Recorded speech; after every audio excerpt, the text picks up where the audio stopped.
ये हमारे इतिहास में एक काले धब्बे की तरह जो है हमें निहारता है और हमें जो है एक बात विशेष रूप से याद दिलाता है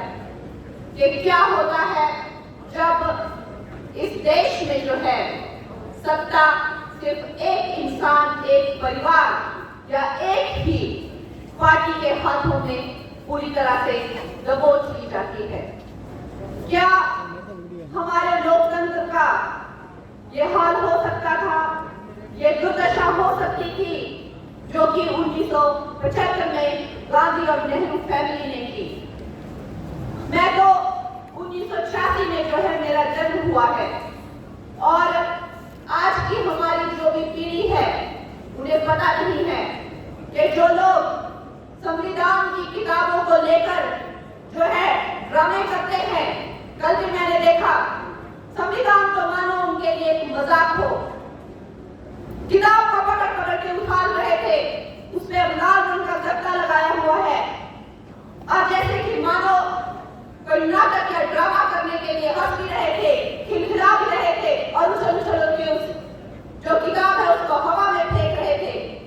आज की पीढ़ी ने वो दिन नहीं देखा है जब इन लोगों ने मिलकर जो है संविधान का गला घोट दिया था। मैं भी सुनती थी इमरजेंसी हमेशा सुनने को आता था, लेकिन पता नहीं था कि ये मामला क्या है ये इमरजेंसी। मेरे दिल में एक विचार था, ये इमरजेंसी के बारे में बात करते हैं, ये हुआ क्या था? क्योंकि मैं उन लोगों में से नहीं हूँ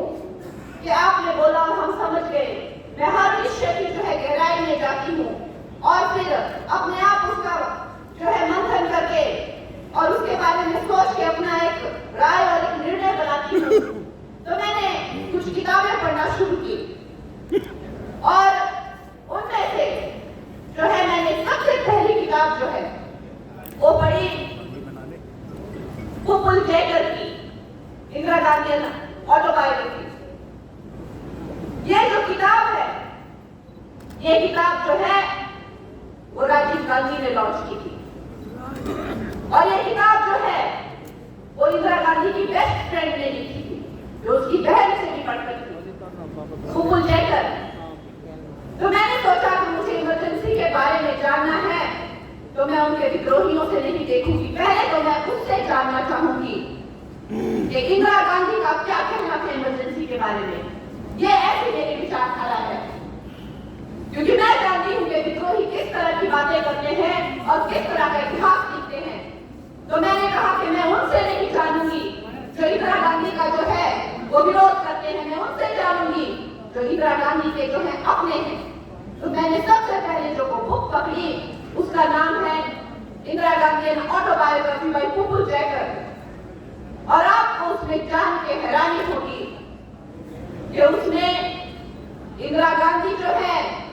वो सारे विपक्ष को जो है जेल में कैद करने के बाद जेपी नारायण जैसे महान नेता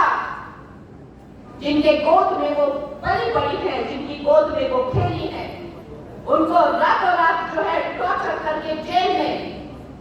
मार मरवा के जॉर्ज फर्नांडिस जैसे न जाने कितने युवाओं नेताओं को उल्टा लटका के मारने के बाद अटल बिहारी जी और न जाने एल.के. अडवाणी जी जैसे जितने भी कोई विपक्ष जब देश में नहीं रहा